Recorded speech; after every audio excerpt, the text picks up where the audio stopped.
Pozdravljeni. Pregled pomembnejšega dogajanja tega tedna začenjamo z novim mariborskim županom Andrejem Fištravcem, ki je na prvi redni seji po nadomestnih županskih volitvah tudi uradno prevzel vodenje mariborske občine. Na seji so se svetniki seznanili s poročilom volilne komisije o izidih volitev župana in 4 novih članov mestnega sveta. Majstrova soba je bila danes premajhna za vse, ki so želeli prisostvovati imenovanju novega župana. Izjavljam, da bom ravnal po Ustavi Republike Slovenije, zakonih in statutu mestne občine Maribor, ter da bom vestno in odgovorno opravljal svojo dolžnost. To je moja slovesna izjava. Takoj po prisegi pa je Fištravec pričakovano povedal, ta mestni svet ni legitimen. Sedaj, ko vas nagovarjam, sem v enem, lahko bi rekli, protislovnem položaju. Torej, da nagovarjam organ, za katerega pravim, da ni legitimen. Seveda, bilo bi mi veliko ljubše, če bi lahko nagovarjal nov mestni svet. Smo pa že spoznali njegovo najožjo ekipo. Dosedanje mestne uprave pričakovano v njej ni. Že jutri bo Fištravec odpravil sporno sistemizacijo delovnih mest. V programu pa napovedal revizijo poslovanja. Prav tako želim, da takšna revizijska družba opravi revizijo tudi v nekaterih podjetjih in zavodih, kjer so v zadnjem času bile zaznane ali nepravilnosti ali so nastopile krizne razmere. Tukaj mislim konkretno za podjetje Marifarm, Dom pod Gorco in javni medobčinski stanovanjski sklad Maribor. Bo pa, kot je dejal, deloval projektno, koalicije z mestnim svetom ne bo sestavljal. V naši svetniški skupini pozdravljamo vse točke, ki jih je seveda podal. V bistvu gre za program, ki smo ga vsa ta leta seveda tudi sami imeli in na koncu koncev se zanj tudi borili. V tej skupnosti, v kateri živimo v mestu Maribor, je bilo prevečkrat vse delegirano po neki strankarski čudni poti. Nekaj stvari je kar spodbudnih, se strinjam s tem.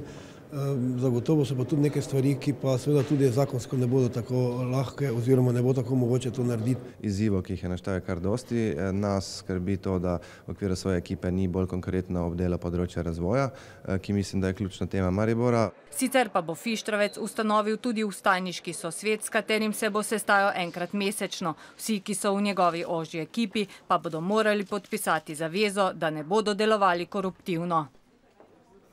Novi mariborski župan je v torek po prisegi od prejšnjega podžupana Milana Mikla tudi uradno prevzel županske dolžnosti. Poleg prevzema dokumentacije za opravljen mandat so Fištravca zanimale predvsem podrobnosti v zvezi s spornimi radarji in zaposlitvami 7 sodelavcev, ki jih je nekdanja direktorica občinske uprave na hitro sklenila konec preteklega tedna.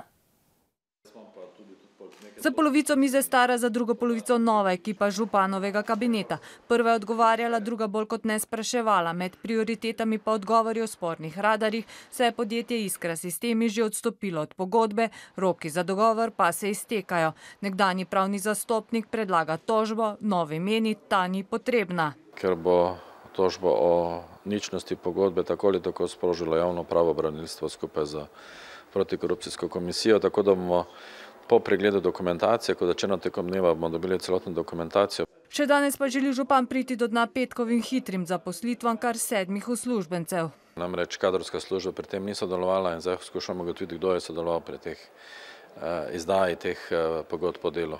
Prejšnji podžupan priznava, pogodbe so bile sklenjene na podlagi sistemizacije, ki jo je podpisal sam. To pa je potem seveda bila stvar direktorice, da je to naredila in danes so se dogovorili, da bo pisno se tudi na to odgovorilo in o primopredaji direktorice. Katere status pa prav tako ugotavljajo. Po nekaterih podatkih naj bi bila nekdanja direktorica občinske uprave Milica Simonič-Štajner na bolniškem dopustu, po drugih pa že v drugi službi. Že v prihodnjih dneh bo župan sklical tudi sestanek, na katerem se bodo odločili, kaj z zamrznitvami cen komunalnih storitev. Povprečna starost avtobusov mariborskega mestnega potniškega prevoznika Marprom je 16 let. V podjetju pa še letos načrtujejo večjo posodobitev svojega voznega parka. Pripravili so dan odprtih urad za občane, ki so se lahko po mestnih ulicah popeljali z 2 testnima avtobusoma in se pozanimali o drugih novostih, ki jih v Mariboru pripravljajo v mestnem avtobusnem prometu. V mariborskem proračunu je letos za posodobitev Marpromovih avtobusov na voljo 1 milijon evrov. Z letošnjim koncem leta predvidevamo 23 vozil. Mi bomo strategijo, katera vozila na katere energent sprejeli v naslednjih 2-3 mesecih, katerega upamo, da bo potrdil tudi mestni svet. V naslednjih 3 letih bodo z novimi nadomestili 5 avtobusov vsako leto. O energentu se še odločajo, vsekakor pa bodo zaradi smotrnosti izbrali 2. Do septembra bodo za potnike preurejali in spreminjali lokacije postajališč. Na nekaterih bodo napovedovali točnost avtobusov, z avtobusno vozovnico pa omogočili vstop tudi v nekatere druge objekte. V načrtu pa imajo še, da bi določene odhode enostavno zbrisali, se pravi, to predvsem jutranje odhode ob 4. uri in bi te kilometre, ki bi jih na eni strani prihranili, koristili za povečanje frekvence v konicah. Avtobuse bodo najeli, ne pa kupili, saj bodo s tem predvsem manjši stroški. Price to the market is comparable. That means we talk about one level here. Whereas if we sell our electric buses, we offer solutions to, for example, rent or lease the battery pack, which enables the buyer to save on liquidity on resources. Zelo tihi je, sploh pri semaforjih se sploh ne čuti, da si na avtobusu. Kot tramvaj. Zelo v redu in čas bo, leta bo povedala, koliko je on vreden. Vse skupaj pa naj ne bi podražilo vozovnic. Hilda Tovšak bo morala zaradi neupravičene porabe denarja, ki je bil namenjen družinama pokojnih delavcev Vegrada, za 2 leti v zapor. Tako je odločilo okrožno sodišče v Celju. Tovšakova je krivdo priznala, pred izrekom kazni pa je dejala, da se kesa in da zaradi svoje starosti in slabega zdravja prosi za milo kazen. Povedala je še, da kot nekdanja direktorica Vegrada iz objektivnih razlogov nosi odgovornost za očitano kaznivo dejanje in ga iskreno obžaluje. Najprej dejstvo, da je gospa že obsojena in da je v vrsti drugih kazenskih postopkov, kar pomeni, da je to samo prva od serije pričakovanih sankcij. Druga stvar, pri dejanju osebno ona ni pridobila nobene premoženjske koristi. Družbe, ki so jo pridobile, so v stečaju. Tisti, ki so bili, recimo temu, skrbniki tega denarja, so tiho pristajali na to ravnanje. Mariborsko tovarno mesnih izdelkov Košaki pa je švedski kupec obvestil, da so v njihovi goveji salami z oznako halal, ki jim muslimanom zagotavlja, da v izdelku ni alkohola, maščob in proteinov ter svinjskega mesa, našli prav to. Čeprav švedska agencija za prehrano, ki je v salami odkrila okoli 10% svinjine, o tem še ni uradno obvestila slovenskega podjetja, niti slovenske uprave za varno hrano, so v košakih domnevno sporne izdelke, ki pa zdravju naj ne bi bili nevarni, že umaknili s prodajnih polic. Mariborski košaki sporne goveje salame Kulen niso izdelali sami. Zanje je to naredilo podjetje Krajner iz avstrijske Lipnice. Tja so jim na polnjenje in dimljenje poslali izključno goveje meso, pridobljeno v skladu s strogimi halal standardi, zagotavljajo v košakih. Vsi dokumenti kažejo, da smo dostavili meso v skladu s specifikacijo izdelka, to se pravi izključno goveje meso. Sum na osnovi teh analiz pa kaže, da ta izdelek se je dodal tudi svinjsko meso, to se pravi obstaja velika gotovost, da je prišlo do tako imenovane okužbe z svinjskim mesom oziroma mešanja z svinjskim mesom pri Krajnerju. Dodaja, da so, čeprav še niso prejeli nobene uradne prijave, sporni izdelek umaknili iz prodaje v Sloveniji in drugod ter uvedli notranji nadzor. Hkrati pa jih je obiskala tudi veterinarska inšpektorica. Smo, glede na informacije v medijih, šli v košake in tam preverili sledljivost mesa in tudi vse listine. Naša prioriteta, da seveda reagiramo na ta sum prisotnosti svinjskega mesa v govejih izdelkov, da umaknemo izdelke iz trga, da izvedemo vse ukrepe, vso zaščito potrošnika, da pridemo zadevi pravzaprav do dna. Lastnik podjetja Krajner nam je po telefonu zagotovil, da so dali v salamo goveji Kulen samo tisto, kar so dobili od košakov, vključno soljo in začimbami. V pisnem sporočilu podjetje Krajner krivdo zavrača. Zapiše še, da so ves postopek predelave skrbno dokumentirali in o zadevi že obvestili pristojne službe v Avstriji. Kako se je v govejem izdelku z oznako halal lahko znašla svinjina, ki sicer zdravju ni škodljiva, tako ni jasno. Zelo jasno pa je, da lahko ima afera halal za košake, ki se skušajo izkopati iz težav in so tik pred zaključkom prisilne poravnave, usodne posledice. Mariborski hotel Piramida se pridružuje več kot 4000 hotelom v 100 državah sveta, ki spadajo v hotelsko verigo Best Western. Tako bodo za ljubljanskim Slonom in blejskim Lovcem tudi mariborske terme ponujale gostoljubje v skladu s strogimi mednarodnimi standardi. Za zdaj bo Piramida edini njihov hotel s tem nazivom. Mariborske terme, ki so dobro leto v ruski lasti, se odslej ponašajo z vstopom v največjo svetovno hotelsko verigo. S tem si obeta več mednarodnih gostov, se poslovneži, ki potujejo po svetu, tej blagovni znamki zaupajo. Mislimo, da lahko 15 do 20% gostov vendarle dobimo iz tega naslova. Da se danes ne prodaja samo hotel, temveč predvsem blagovna znamka, je potrdil tudi prvi mož hotela Slon, kjer so za vključitvijo v to verigo za dobrih 10% povečali število gostov.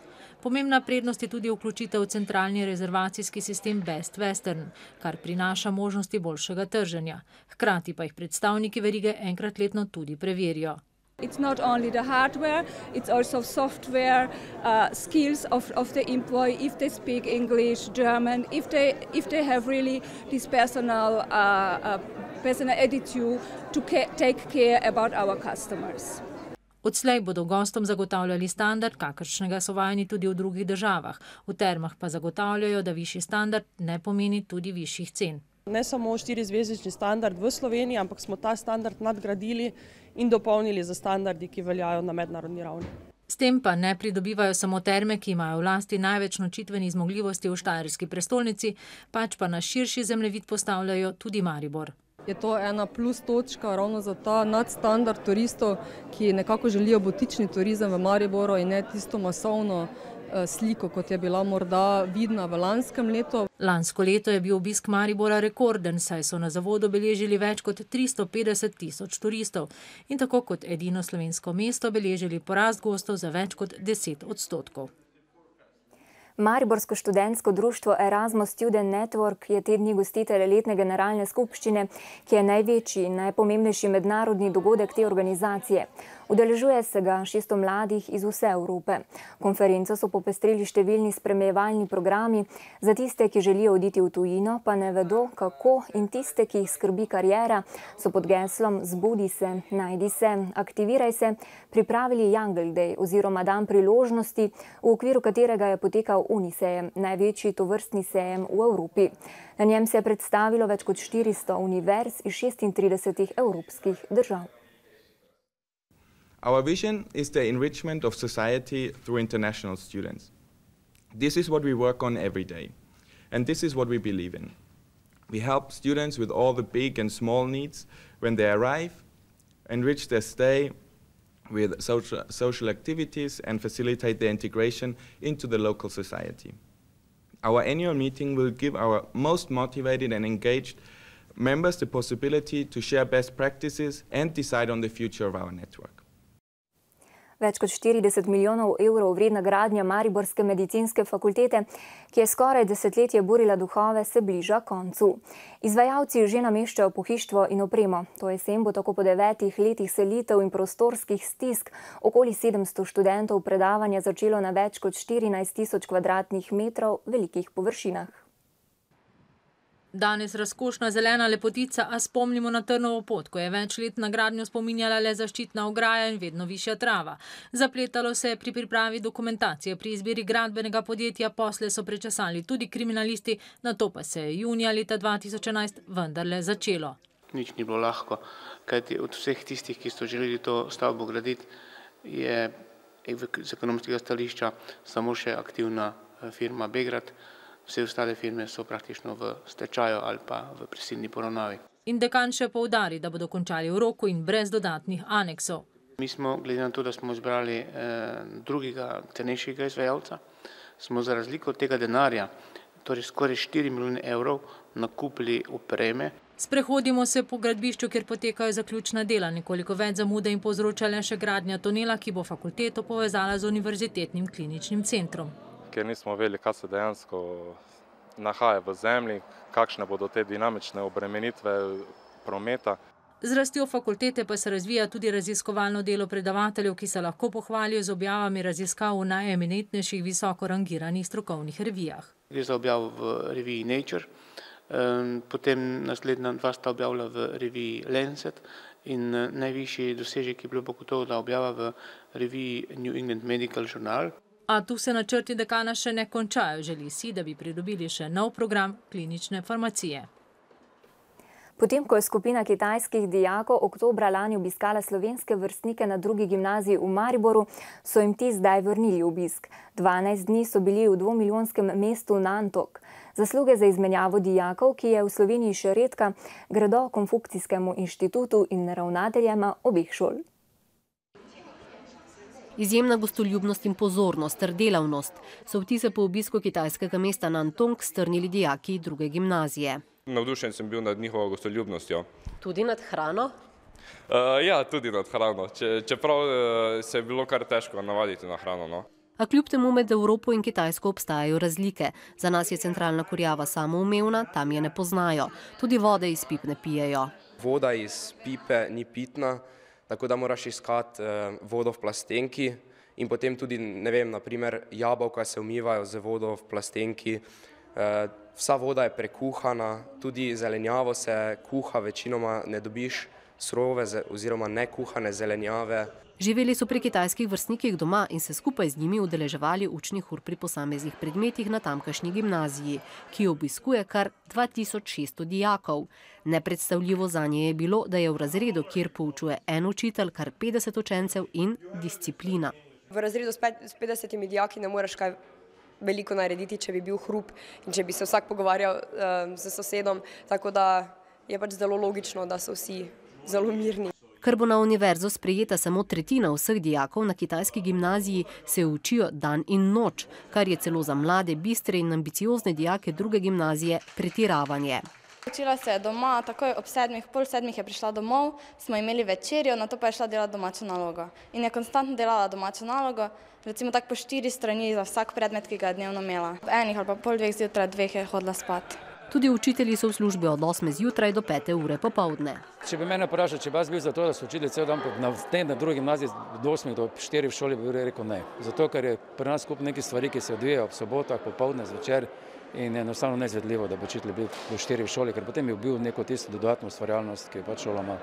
Na naslednji obisk naj bi kitajski vrstniki prišli prihodnje leto. V mariborskem nakupovalnem centru Europark je vabil festival turizma.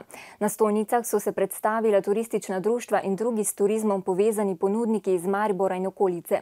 Prireditev je popestril tudi bogat spremljevalni program z degustacijami, delavnicami, nastopi ljudskih pevcev in folklornih skupin. Oboroženi s promocijskim materialom, domačim borovničecem in sadnim kruhom so Ribničani predstavljali lepote svojih krajev. Kot pravijo, je najboljši način za to od ust do ust. Čeprav smo vsi na internetu in smo mogoče bolj tehnološko, zdaj vsi in mladina bolj usmerjeni v to smer, jaz mislim, da je še kar dobro, da gremo od ust do ust, pa da gremo mi na take predstavitve, kot je danes tu v Mariboru. In ker v turizmu brez kulinaričnih dobrot ne gre, so zanje poskrbeli dijaki srednje gostinske šole. Vedno gredo skupaj in turizem, torej z kulinariko, s posebnostmi neke dežele. Vemo, da vsa čustva grejo skozi brbončice, ali te ali one. Zelo vredo, tako malo spoznamo kraje, kulinariko tam, gostinstvo, srednja šola ima zelo dobre stvari. Vse okoli nas, blizu nas, daleč stran od nas, kje hočete, vse posod je polno lepot. Samo jih treba obiskati. Prav zato je zelo pomembno, da se s turistično ponudbo predstavimo najprej doma. V tujini definitivno sodelujemo za to vrstno promocijo, kot je danes tukaj, v malo širši obliki in seveda nagovarjamo ciljno publiko, da si ogleda naše mesto in da doživi tisto, kar imamo tukaj ponuditi. Lani so sicer največ prenočitev imeli hoteli v Mariboru in bližnji okolici. Strategija turizma do leta 2020 pa je, da pospešijo razvoj turističnih kmetij in prav tu povečajo število prenočitvenih zmogljivosti. Spoštovani, to je bil preglednik televizije Maribor. Hvala za pozornost in lep preostanek konca tedna vam želimo. Nasvidenje.